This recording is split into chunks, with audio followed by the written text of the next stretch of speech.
Hello everyone, my name is Lowko and welcome back to a professional match of StarCraft 2. Now what I've got for you today is a best-of-3 series of top-level StarCraft 2, a Terran versus Zerg, and all of these games, they are played on the new maps. So spotting right here in the top right-hand corner of a map called Lazarus Wastes. Playing with the red Terran SCVs and hailing from France, we have Clem.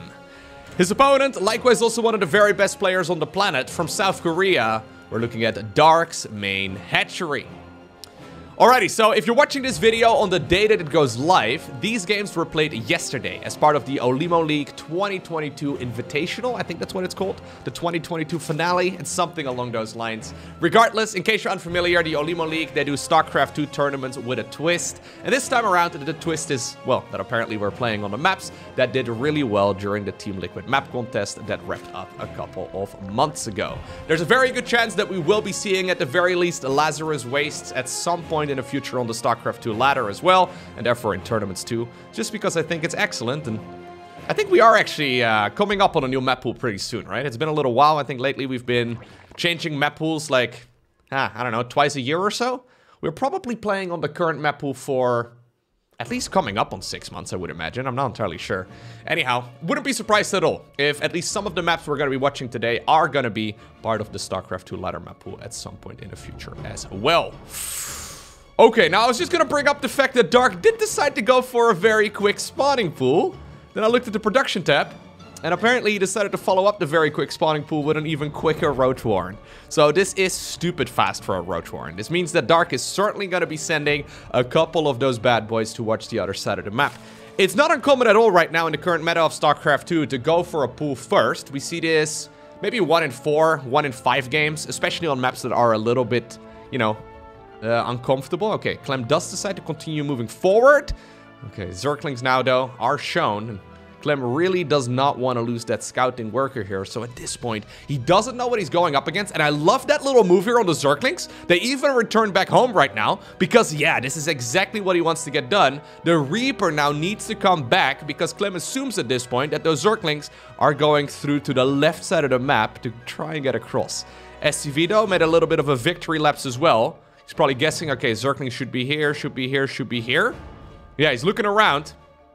He will probably move across here eventually, but the problem is that the roaches are already out, and at this point, Clem knows absolutely nothing. SCV, though, decided to stick, okay, very close by. It will stay alive, and now he knows, and he starts up another command center. You must have already started that a second ago, right? You must have. There's no way you start that up when you're in the... well, the thick of things already. He definitely needs to start up an army, because at this point he's got 1 Reaper and 1 Marine. Bunker starts up, a reactor just finished up as well. We see a tech lab on the factory. So Clem will likely go for a Cyclone out of the factory and then non-stop Marine production, 2 at a time, out of that barracks for the time being. Honestly, I'm not entirely sure if I like this all too much. So, okay, Dark, normally you would go for 1 Ravager and then link speed on the back of this. Dark decides to go for double Ravager here. Fair enough. But even if he kills, like, I mean, literally the majority of these SCVs, he's still not gonna be in the best spot economically. He is droning on the back of this because there's no link speed or anything like that. But you do need to deal quite a bit of damage in order to justify this opener, and one supply depot is not gonna cut it. Then again, this is not a huge commitment from Dark either. Yeah, he's not flooding with links or anything like that. Anyways, this is a time where apparently there's enough units out right now for the Terran player to contest this. Ravager lock-on. Okay, it does actually get sniped there in the end. 1 more Roach ends up going down. The other Roach apparently already died. Careful, Dark. Don't lose another one. Okay, I guess the Overlord may very well end up going down, though, and that still sucks. That now causes Dark to hit a supply block, and only just now is when he starts up 2 Overlords. So a really good start right here for Clem, because obviously he's got the 3rd command center pretty much already done. That's before Zerg, well, really even started up their 3rd hatchery here. Okay, very cool, very cool. So, I was going to tell you about Lazarus Wastes. I think we probably have a little bit of time right now. I casted a couple of games on this map when it was first played in the TOMC. It's a cool one. So, what I like about this map, there's 2 things that I like primarily. First off, there's the middle section over here. Normally what we have on StarCraft 2 maps are these, like, you know, hills, these valleys, right? With a couple of high grounds, a couple of low grounds, and all the rest of it. On this map, though, we've got these, like, I don't know, these rock formations that create a pretty interesting layout. People are talking about the fact that siege tanks might be a little bit too good on a map like this, because obviously, you know, even if you have the siege tank pressed up against the wall here, the siege tank doesn't care. Technically speaking, I guess it should try to fire through that wall. It's not gonna happen. I'm not entirely sure if that's really the case. I mean, I've watched probably about a dozen games on this map so far, and it's honestly not that big of a deal. Is he really gonna try again? Really, Dark? He's got 24 Zerglings. That's not enough. Is it? No way. Oh god, this is really disjointed as well. Okay. Well, that was a Zerg meat grinder and a half right there. Yep, okay. I think he made those units and he's like, you know what, I guess I'll try because you're not attacking me. Maybe you wanted to try and catch that Cyclone on the move out or whatever, but that Cyclone still alive and home for now. Already 4 confirmed kills, not bad at all. Okay, not a good start here, not a good start here for Dark at all.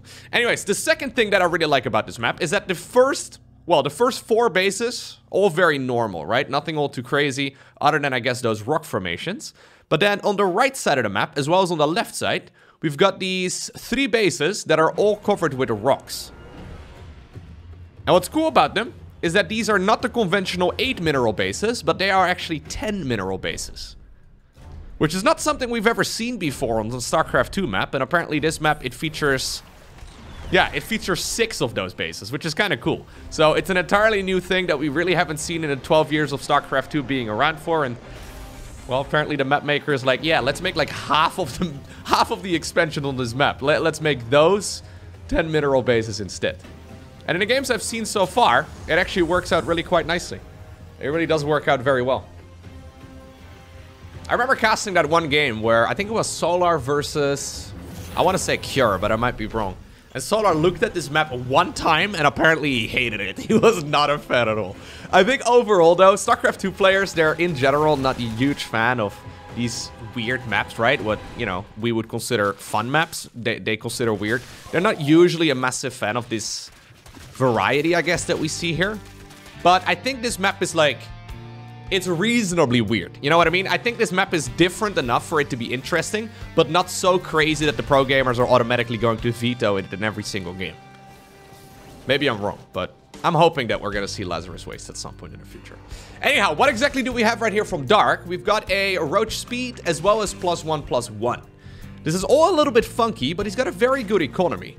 Usually, though, you don't really push until you've got these upgrades done. And then, preferably with a maxed out army.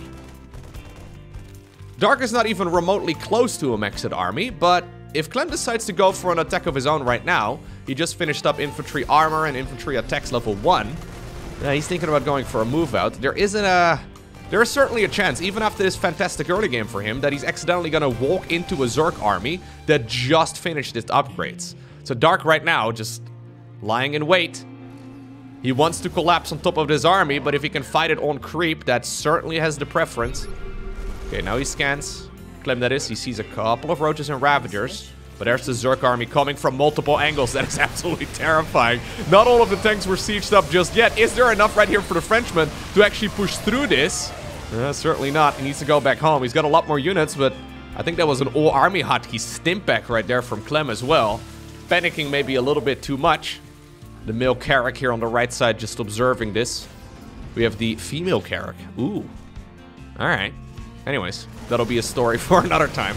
Is there enough for Dark to finally break through his opponent? This is the 3rd attack wave he's throwing at him. This one certainly has a lot more potential than the first 2. Siege tank spots though? I mean, there's only... Yeah, there's 2 tanks right now in total. Only 1 sieged up here. Is that really the position? I guess so. I guess it's not bad. You'd imagine maybe... I don't know, actually. So people are talking about the siege tank spots on this map. Whenever this map is brought up and balance is discussed, it will pretty much always come down to siege tank positionings. The thing is, you can't, like, put a tank over here and then shoot to the other side of this wall, right? Like, there's a good amount of distance. It's gonna require a little bit of testing, but... Yeah. I think it's fine. My god. Dark. Dark is such a madman. So he's going straight into the Tunneling Claws upgrade right now for the Roaches, together with the Burrow upgrade too. Apparently not done with his shenanigans just yet. A lot of players like to transition away from this army eventually, but I don't think Dark really has the intention on doing so. Oh my god, well, an absolute Zerg bloodbath once again, though. Those traits have been fantastic for the Terran player. Other than, I guess, those siege tanks that he lost on the other side of the map. But a lot of those straight-up fights, they have been very, very nice. 2-2 is going to finish up here for Clem in about 30 to a minute or so from now, depending on the upgrade. Same can be said for Dark. But the longer that this game goes on, the better this is going to be for Terran, assuming that Dark is going to stick around to roach Ravager. Siege tank, though, over here. Okay, clumped pretty close together, but actually, well, 2 of them will stay alive. A couple of roaches rush forward. They try to make the best of this scenario, but suddenly that Terran army, well, it's looking absolutely menacing. Tunneling Claws just finished up together with Burrow. 2-2 is not done for either player just yet, but Clem is looking at this and like, you know what? I'm smelling blood in the water all of a sudden. There's a lot of creep here. He's not bothered scanning any of it. But he's now in a fantastic spot. There go the roaches. Okay, very good scan there. I don't know if that was coincidence or what. No, I think it must have been. I think Clem probably just scanned to get rid of the creep, and then he saw a couple of roaches. I mean, there is a little bit of a visual indicator, but it's very difficult to spot. And usually these guys are playing so fast, they're looking at so many screens every second that... Ooh, okay, now he sees it. Yeah, now he knows what to look for. Anyways, maybe he did spot it the first time around as well, but usually they're not staring at the same screen for particularly long. Excellent splits right here. 2-2 is done. Yeah, Clem just marches up the ramp and wins game number 1. Next up, we find ourselves on Starchild. If I'm not mistaken, let me just look this up real quick. Yeah, Lazarus Wastes, that map made it to 3rd place. So 3rd place of the TOMC 17, that's the Team Liquid map contest. Starchild ended up winning. So, hey, both of these maps should be pretty damn good. Although the second one, the map that got 2nd, it's called Altitude. I've seen a couple games on it so far. I'm not sold on it yet, but I saw that there were a couple of replays actually included in this replay pack as well from the OlimoLeague of games that were played on Altitude. I'll definitely cast some of those games. There's this cool feature on Altitude. There's this, like, watchtower that is covered by rocks, and the idea is that you first off destroy the rocks, and that collapses the watchtower, and then you destroy the rocks that are left over, and then you finally get, like, I think it's an 8-patch gold base. It's a cool feature in theory, but I feel like it's one of those things that will pretty much never actually come into play. Although the one time it will come into play is going to be a very memorable game, I suppose, but... Anyhow, Starchild. This map is made by Maris. She's made many maps before. I've mentioned this all in the past in previous videos too, so I don't think we really need to go over it once again, but in general, this map is excellent. Nothing all too crazy. So it's a standard map. I think it's 14 bases in total. 1, 2, 3, 4, 5, 6, 7.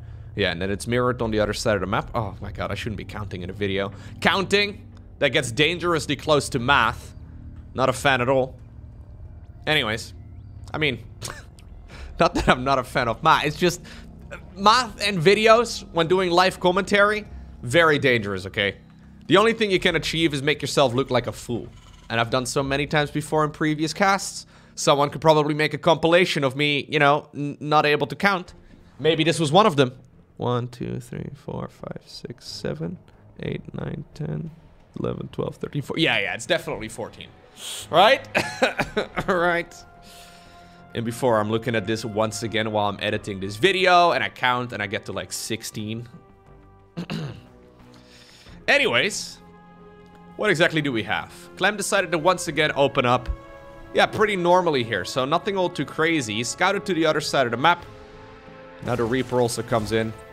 And he'll spot that it's a standard opener this time around from Dark. He hasn't seen the 3rd hatch just yet, but he'll probably find out about that momentarily. Clem is considered to be one of the most obnoxious early game Reaper microers in the world. Apparently even better at it than Bjorn right now.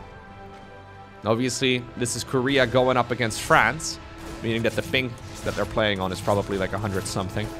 So you can't get all too fancy with your micro.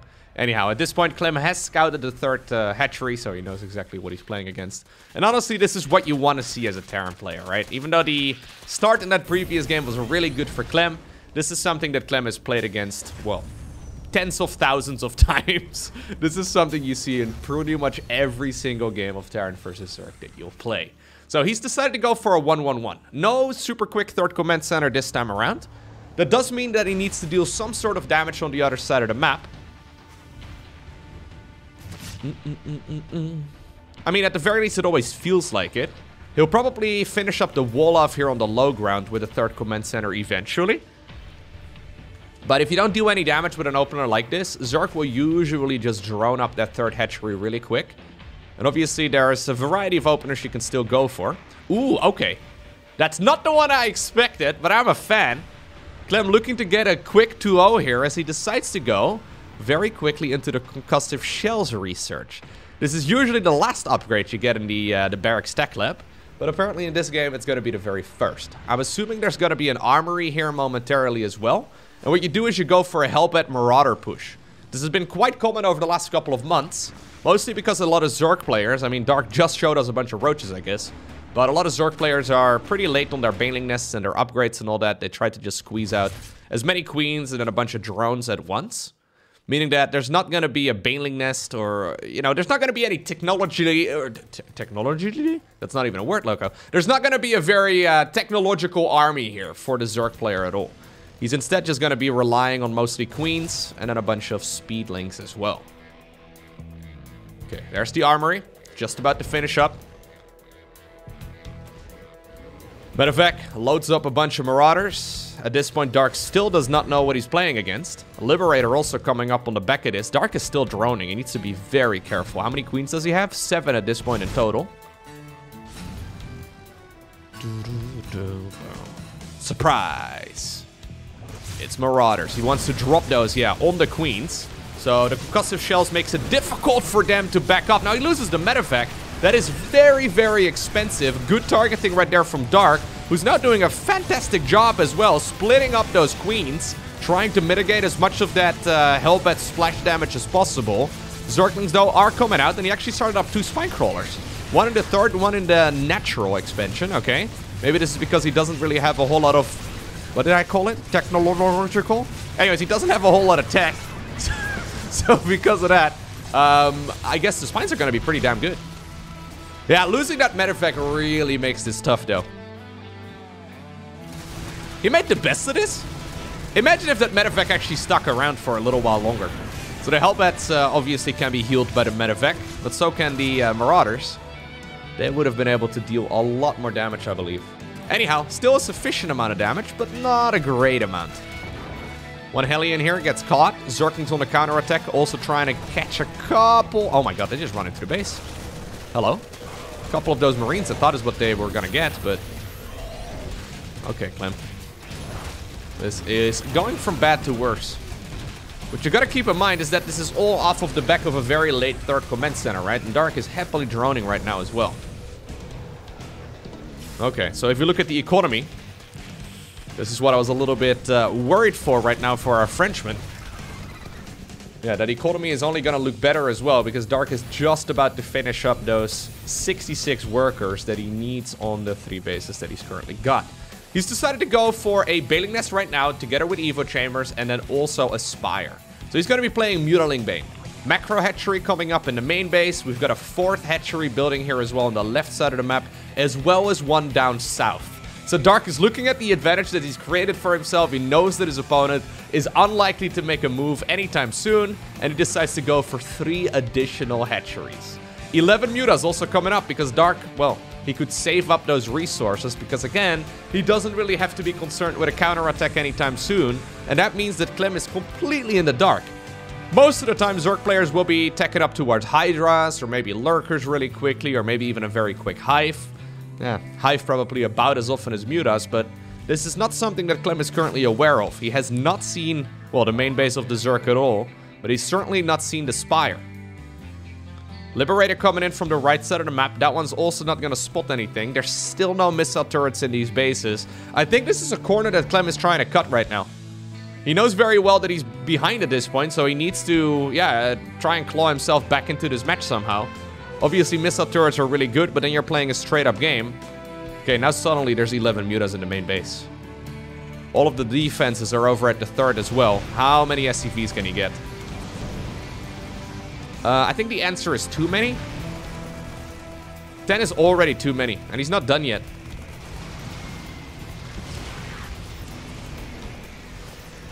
I mean, we see Mutas being very good, even when Zerg does not get any kills on the SCVs. After killing a bunch of oh, careful. Okay, after killing a bunch of workers earlier on, getting now 13 additional SCVs on top of that is absolutely massive. Plus a lot of lost mining time as well, right? If again, we look right now at the income. I mean, there's a couple of nice moments, I guess, but that's exactly when those mules are mining. When they time out, things don't look nearly as hot anymore. Do we have Baneling speed? Okay, we do. I was gonna say, maybe that's the save and grace right here for Clem. Creep spread also looking, yeah, very good here for Dark, who's playing a very quick game. As long as he's got Baneling speed, I don't see how Clem is going to be able to kill him here with a timing attack. He's still going to try. With good micro, he might be able to pull a rabbit out of a hat. Okay. And that ain't it. Couple of Banelings now also rolling on the left side of the map. They're heading on over to the mineral line. Is Clem paying attention? He is not, because he's microing on the right side of the map. There it is. Dark obtains the victory in game number 2. And that brings us to Royal Blood. This map is made by Milo on Fire. Lazarus Wastes, by the way, by Hyper1. I don't think I've mentioned that just yet. This is the map with the little carpets. That's the best way I can describe it. I mean, you guys watch every single one of my previous videos, right? So, you definitely know the carpet situation. They bother me a little bit, okay? They're wrong. They're still not fixed, apparently. They're really wrong. They're cursed. They don't look right. There's also the map with that golden texture over here. Little baby carpet here, too, to indicate where the middle of that expansion would be. There's a huge fountain over here. Very beautiful. Even some golden minerals, apparently, on a pillar. Royal Blood. It's our palace map, I suppose. I like this one, actually. It's kind of cool. I mean, the map layout is fine, right? Probably the most important part. I tend to talk a lot about map decorations, I've noticed, over the last year or so. We've really gotten kind of spoiled. It's funny because back in the day, we would have, you know, like 24 terrible maps and then like 2 decent ones. So we would discuss map layout all of the time, right? And map layout is obviously still absolute king and the most important part of making a map. But since we've got, there's probably like 36 good entries to the TLMC, right? So the Team Liquid Map Contest, there are a lot of great map makers out there right now that are very well aware of what makes a good map. And they certainly have stepped it up quite a bit. And one way you can differentiate yourself is by making a pretty looking map. So this is the map with all of the doubloons and stuff. Look at that, there's even a planet in the background. Ooh, that's really spacey. Anyway. Command Center coming up on the low ground. Hatchery coming up as well for Dark, who once more decided to go for a hatch into a gas geyser, into a spawning pool. Nothing weird at all. Clem now scouts the timing of that hatch, and that's all he really needs to know. That means that the Reaper can indeed come across the map. So ideally you want to head on over towards either the natural or the third base if you think you can block it. Most StarCraft 2 maps though have they have 2 third base options. I was gonna say 3 two-base options, but that makes no sense. They have, for example, Royal Blood, there's a third base option right there on the left, and there's also one right over here on the right. It's difficult for a Reaper to be in 2 places at once, believe it or not. The SCV can sometimes stick around for a little bit, I guess, but... Okay, 6 Zerglings here by Dark. That's something that, again, only the Koreans ever do. But the Koreans don't play against Clem as much, so... I guess he's giving Clem the benefit of the doubt, right? Making sure he doesn't lose any of those links. It is very, very important. So what they do, by the way, is they go for 4 Zerglings by default. So that's what all of the European pro gamers do. However, then if they see a Reaper coming in with the very first Overlord Scout, they add on an additional set of links. Which is kind of cool. I keep thinking of the guy from Heroes of the Storm when I see this. What? Hold up, what's that guy called? Ah, okay, I found his name. He's called Blackheart. Obviously the map, I think it's called Blackheart's Bay, if I'm not mistaken.